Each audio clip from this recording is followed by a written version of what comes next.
বাংলাদেশের সংকটময় পরিস্থিতিতে পাশে থাকবে জাতিসংঘ।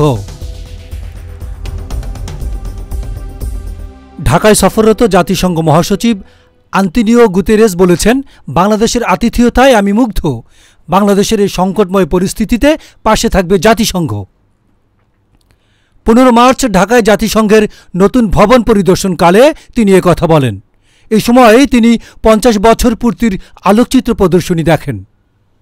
সেখানে আয়োজিত এক অনুষ্ঠানে জাতিসংঘের মহাসচিব বলেন, বাংলাদেশের গণতন্ত্র ও মানবাধিকার রক্ষা এবং সংস্কার প্রচেষ্টাকে আমরা স্বাগত জানাই। বাংলাদেশ যে রোহিঙ্গাদের আশ্রয় দিয়েছে সেজন্য বাংলাদেশের জনগণের উদারতার প্রশংসা করি। জাতিসংঘের মহাসচিব ঢাকায় জাতিসংঘের কর্মীদের উদ্দেশ্যে বলেন, বাংলাদেশে জাতিসংঘের নিজস্ব কোনো এজেন্ডা নেই। বাংলাদেশ ওই দেশের জনগণকে সহযোগিতা করাই আমাদের এজেন্ডা। বর্তমান সংকটকালে জাতিসংঘের সংস্থাগুলোর পরিবর্তে জনগণের জন্য যথাযথভাবে অর্থ ব্যয়ের তাগিদ দেন তিনি।